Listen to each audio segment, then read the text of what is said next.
Welcome back to another edition of the Weekly News Roundup. These are recorded live Fridays, 8 p.m. Eastern Standard Time. We are going to be doing a little bit of shifting of the scheduling around a little bit. Eventually, we'll be shifting the news mostly to Linux and things and doing these types of articles as they relate to Linux and FOSS throughout the week, instead to have better tie-ins to help move the idea of the channel, which is taking personal responsibility in your computing and to running as many things as you can personally and teaching the philosophy as to why.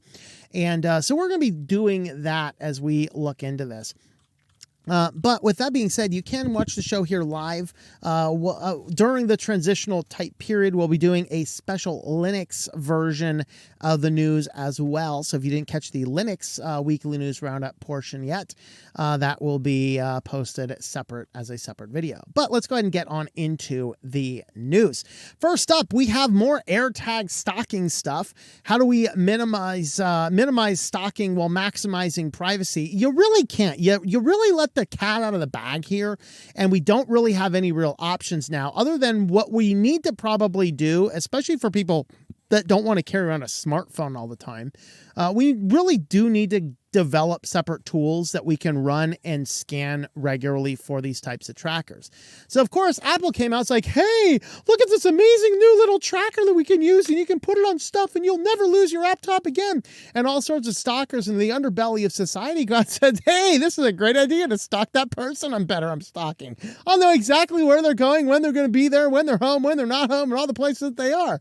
And then, of course, Apple's like, okay, well, we have to roll something out for the people with this. And then people are like, I got an Android phone over here. I don't have some iPhone. So you're telling me some iPhone stalker, so somebody with AirTags can stalk me, but since I don't have an iPhone, oh, well, we'll put an app on that. Well, the fundamental problem, of course, is now you have to have a phone with you at all times. Australia tried to push that as a law. It didn't go well. But you have to have your cell phone with you. And then you have to have Bluetooth on at all times, which you should never have Bluetooth on unless you're actively using it. And that's going to determine if you're being stalked or not. And so it's kind of really annoying. And then there was another issue that they pushed some changes to find out if you're being stalked better. But it turns out if you're hanging out with a friend and he's got one of these AirTags, your phone is constantly beeping all the time you're hanging out with your friend. And so we had to solve that problem now. So these guys have this clever new idea that could fix AirTag stalking while maximizing privacy. They're really talking here a lot about the various ways this does it. So it started with, so anytime within an air tracker's within 30 to 50 foot radius over you, if this thing is following you around for a period of time, it's going to cause constant beeps.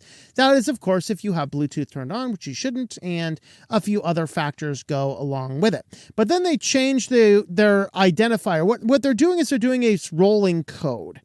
So there's a set code, a static code, which is the device ID, and then there's a rolling code that rolls I think it rolled every 15 minutes, and now it rolls every 24 hours, so it's not constantly annoying people. But now this means that it's easier to stalk somebody because the phone's really only checking for these every day instead of every few hours. And so Apple making this change to not misconvenience your fellow iPhone junkies makes it easier to stalk. And so now we have to find a way to do this. So one company or one group of researchers thinks that they have it. And what their approach is going to be is there's three different puzzle pieces. One is the static piece. The other is the rolling code. And then there's one third piece of information. And if the phone can detect all three of these pieces of information, then what is actually going to happen here is that the phone will then alert you that there is a possible stalking tracker nearby. The problem is, once again, you have to have your phone with you. You have to have your Bluetooth turned on. And so they literally have rolled out something that if I do not carry around my spyware device, your stalking device will probably alert me to some issue. This has just opened this can of nonsensical worms that there is no going back to it. So welcome to the world where stalkers, if you really want to know what we need to do, we need to push very, very strong laws. If a person is caught using one of these things for stalking, let's have a mandatory minimum felony sentence. Done. And then enforce that damn thing. Like, okay, you were caught using an Airtag to stalk somebody. All right, 5 years in jail, mandatory minimum. You're done. And then other people go, maybe I shouldn't do that. That's going to be the only thing. It's got to be something seriously punitive. That's really the only option. I mean, what else are you going to do?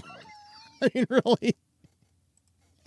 All right, and our last privacy one comes down under, where giant snakes will try and kill you and all sorts of fun stuff. The Aussie TikTok inquiry. So they're examining TikTok because of the data collection, mostly relating to the marketing pixels. Now, the problem is these marketing pixels are also Facebook. They're also Google Analytics is technically one of these at this point in time. These are all used for analytics. Now, Australia is saying the reason this is fundamentally worse than Facebook's or Google's, all three do effectively the same thing, is they're trying to say, hey, the issue is that TikTok is a CCP company, and to do business in China, they have to make all of that data available to China, which effectively means that TikTok can follow you around. Now, this is not, for clarity, this is not you go to TikTok. So you sit back and go, well, I'm not on TikTok. Don't matter. It doesn't matter, because go to any random website, right click view for the source, and look for the TikTok tracking pixel. Any site using that tracking pixel, TikTok is gathering your data. Now, if you are logged into TikTok or have a TikTok account or have some data marker tightly associated with TikTok, they can track that specific data use to your specific profile, just like Facebook does. But if you don't have the TikTok account, they're still tracking you, and they're tracking you based on the fingerprint of your machine ID, the other elements of the browser. They're tracking your IP address and all these different things, and they're tracking you around the internet. And they're creating what Facebook and Google have always done, shadow profiles. And so you either have the shadow profiles or you have information tied in. And this is not dependent on you having or not having TikTok. This is dependent on the website owner choosing to install this nonsense on the website.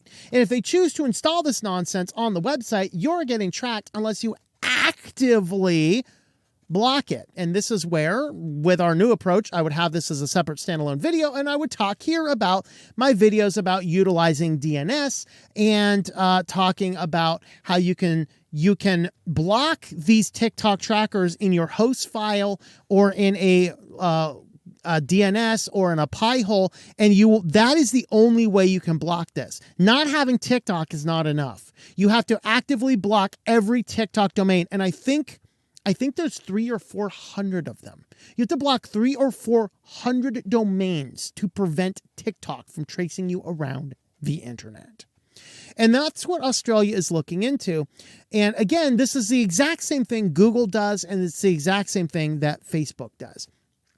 Only in this case here, what is happening is they're saying the reason TikTok is bad is because ByteDance, owned in the CCP, means that it must make its data available to the CCP, and this means that everybody across the internet will be swept up unless you are actively blocking these TikTok domains. And that's really the thing they're asking for. So CCP is literally collecting all sorts of data for, their planned global takeover of the whole world. And they'll just be able to look up based on IP address. They'll be able to figure out who's who and who goes to what based on the types of things you go to. All of this is trackable. And if you're signed into TikTok, the data collection goes even further. This is terrifying, terrifying stuff. And so that is what we have to say. Let me know your thoughts about that down below. And what we're going to do next is we're going to jump on over into security news. So unfortunately, one of our affiliates, Mint Mobile, has had a data breach. Which is quite sad. I'm not dropping Mint Mobile. Everybody's getting data breaches. Of course, everything touched by T-Mobile is. So I want to talk briefly here about how I've protected my account from this. First and foremost, I don't use phone numbers on anything. And so the fact that my phone number could be breached is very difficult, especially part 2. Mint Mobile still has the ability. You can go in there and you can edit your data. And so somebody has collected the phone number from some person that's not my name. Mint Mobile does have my real name. And you can do that. Once you have your Mint Mobile thing, you can go in there, you can scrub your address, you can change your address to your local post office, you can, edit anything else that you need. You can take off your billing information, you can put a prepaid card on there. You can do all sorts of fun stuff. The thing I like about it, now, the sad thing is they're like, we're bringing on some security guys to harden up our account. The unfortunate thing about this probably is they're going to try and force 2FAs through their phone numbers, and they're going to try and force the data collection and force the know your customer stuff. So my plan and strategy may not work going into the future, but it's something to consider. If you are on Mint Mobile, you should think about going in there and removing all the data as possible. Definitely remove your payment options and change your name so that they can't easily associate your name with that. Remove the email address that you have tied to anything like a Gmail or anything else that you use with anything else. Because unfortunately, this is the type of thing that happens, especially, 2 data breaches since T-Mobile took over Mint Mobile. This was the concern that I had, but I still think that their service is really good. Their cost is really good. And frankly, I don't see any other company being infinitely better or infinitely worse. Now, the sad thing is they did get IMEI numbers and SIM serial numbers, allowing them to, if you have information in there, they are possibly able to piece together information. So any 2FAs tied to the phone numbers and your names and your email addresses that they have in their records, you are going to want to take some extra precautionary steps against those. If you can, I don't even know the best approaches to do, but they have enough information to pull off very efficient 2FA codes, because T-Mobile knows nothing about data retention. I think that T-Mobile should immediately be forced to close down by the government, because holy crap, these guys are hacked like every 5 days, like repeatedly. And all of these NVMOs and stuff like Mint Mobile and the other ones that they've all acquired, they should all be forced to sell these back off to people who have more sane things. So sadly, one of our affiliates has been breached. But you can take good precautions by removing your payment information, changing your address, changing your name in there. And then they just get nonsensical information with it. And they're trying to figure out, who I don't know, who's Abu Jafar? Can't find a bank account with that guy's name, but that's a sad reality. It happens. I don't, All right. Cyber criminals launch a Leaksmas event in the dark web, exposing massive volumes of leaked personal identifiable information and compromised data. It's like, Merry Christmas, you filthy animals. We're leaking. And it was like this giant conglomeration of dozens of different hackers all breached out information, millions of records from around the world. Just piles of it just leaked all over the place from banks and ISPs and all sorts of stuff. I couldn't find what was specifically from United States, but it was countries around the world. In fact, the first pie chart up here was actually, so 22% of the data looks like came from USA. 34% of data came from Peru. And then what's the other big one? Looks like Philippines, I think, was the next big block at 17. But then, you can see all these other countries in here had data leaks and data breaches in them. So that's kind of what happened. It's like, Merry Christmas, you filthy animals. We're going to leak a bunch of data all over the place. And then and these guys are good. They're not a big fan of them. We got GhostSec leaked some stuff out. If I'm not mistaken, I believe the gay furry hackers who involved in the Idaho gay furry hack attack actually leaked out their data as well. So there's all sorts of fun stuff going on over here. This is the argument, the biggest argument why we need to minimize data going on the internet. We need to, if we're talking about all these passing these laws and stuff about privacy policies, it's not a private privacy policy unless it specifically says, hey, you're not allowed to collect any data, anything beyond what you have to have. You're not allowed to store data in any, you cannot store cold data on an internet connected device. You have to delete data after a very short period of time afterwards, or at the very minimum, like as soon as somebody closes an account with you, within 30 days, that data must be off of any form of internet connected devices, offline cold storage only type stuff. These are the things we can do. We need to not be pushing to expand medical records and verifying IDs for using websites. We need to minimize that kind of stuff, not maximize it, because none of these companies know how to keep the data secured, because every one of them is about the financial bottom line. They're not down there about having the best security policy. They're out there doing what their business is, and then they're just bringing in the lowest contractor they can to do the minimum data interaction they can. And security, we don't care about that. You don't care about security until a breach actually happens. This is why we need to stop having this type of data out there. All right. And our last article here is a little tips on how to recognize AI generated phishing emails. So they say here, before AI, there were 7 elements that you'd look for in a phishing email. If it asks you to update, fill in personal information, the URL on the email and the URL that displays when you hover over the link are different. The from address is an imitation of a legitimate address. The formatting and design are different from what you usually receive from a brand. The content is badly written and may well include typos. There's a sense of urgency in the message, encouraging you to quickly perform an action, and the email contains an attachment you weren't expecting. All right, so those were obvious things. Unfortunately, still people get into it. And actually, this said that the phishing click-through rate was only 17.8%. So that's decent. But the problem with AI is it has solved a lot of the problems. And so number 4 above, the formatting and design are different. What you usually receive from the brand is helpful. Compare the email with any previous communications you have from them. There's inconsistencies in the tone, style, and vocabulary could indicate the message is a phishing attempt. That's terrifying. Especially they're getting better at that too. And number 5, the content is badly written and may well include typos. AI phishing emails may still use generic greetings like dear user or dear customer instead of addressing you by name. But most of the other typos and grammatical issues are resolved, and so you have to be careful of that. Number 7, email contains an attachment. If you don't know the person who sent the email, if you know the person who sent the email but don't trust the content, contact the sender through an alternative communication method. In other words, don't reply. Don't reply. I try and tell people that all the time. Don't click anything that comes in your email. Nearly everything is tracking links. In fact, I have a client right now that's dealing with a copyright troll from the blog she had years ago, had an image found from like Google Image, right? Which you can't just immediately use an image you find on the internet. And so some copyright trolls trolling her. And I said, well, the first thing is if you didn't already click the link in the email they sent you, don't click it. You could actually examine the link and see what page they're sending you to. The thing is that the copyright troll is going to send you the link to say, you're using our image on this page. Here's a link.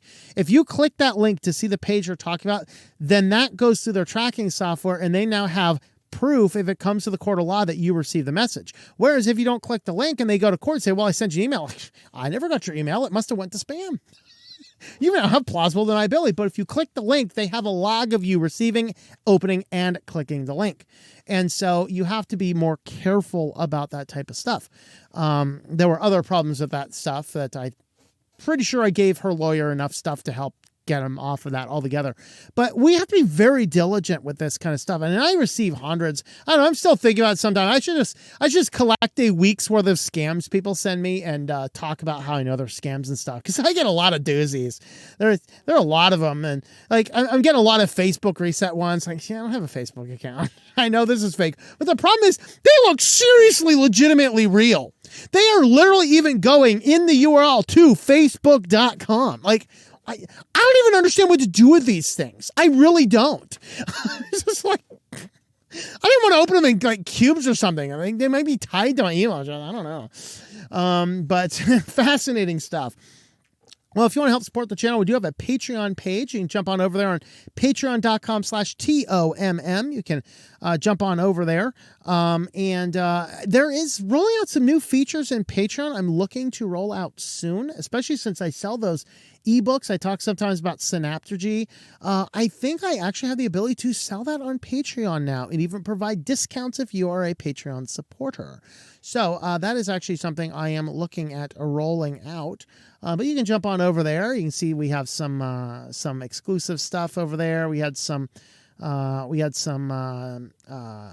polls. I think the polls went out public. Anybody could respond to those.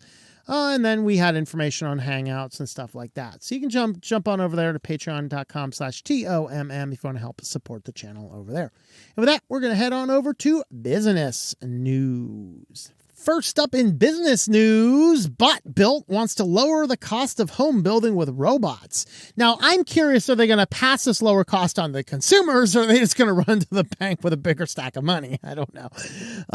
But in theory, they have a way to reduce the housing costs. And of course, we're going to get more of this cloned neighborhoods that makes me feel like I'm living in some dystopian nightmare of a future, which is quite terrifying. In fact, I told my friend that his mother moved into one of these cloned housing things.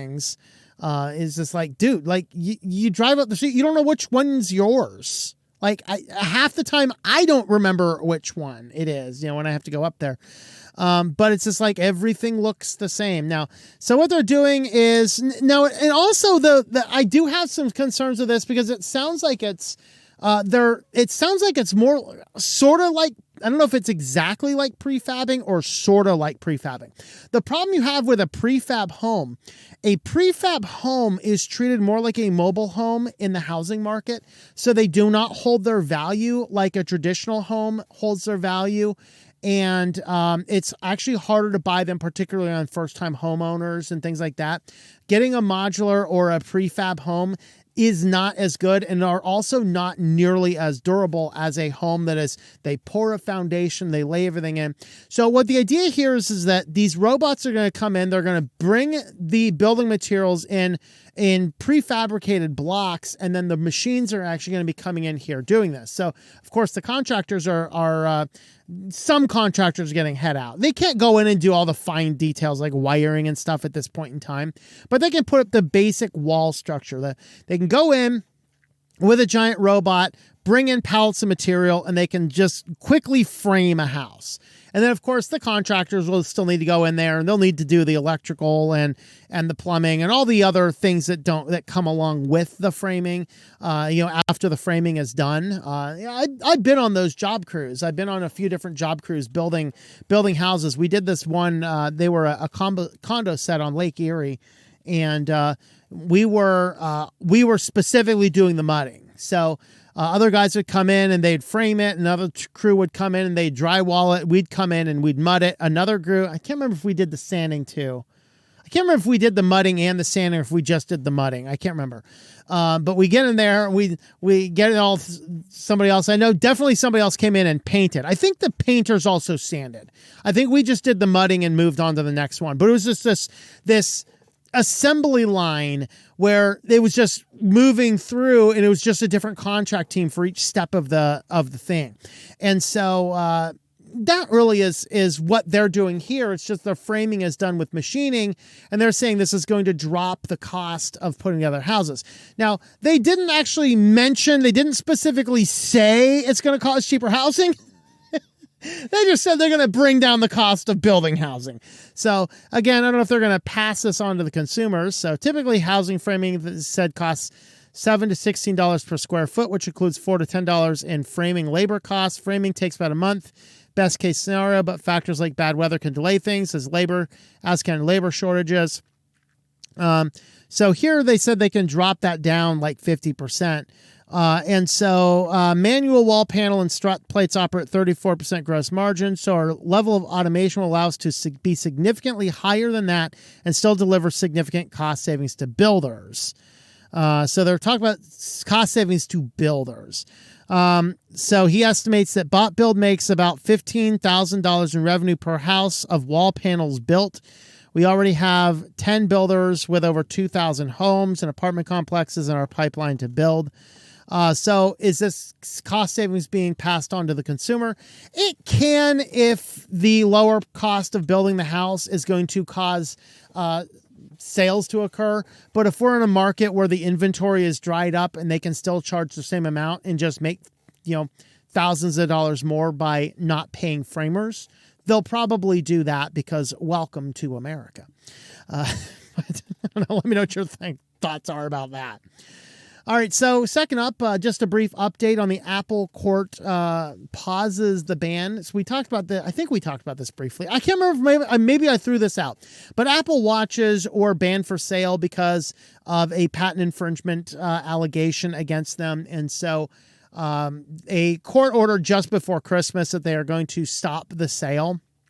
Now, it did pull them December 21st, so it's possible that anybody that wanted one of these for Christmas probably still got it. I mean, if you're doing something big like an Apple Watch, you're probably not waiting until the last minute. So they pulled the sale December 21st, but in response to an appeals court, they went ahead and stopped the pause on sales. So the watches can still be imported, they can still be sold, and now it's up to them to hash it out in court about whether or not they infringed it or not.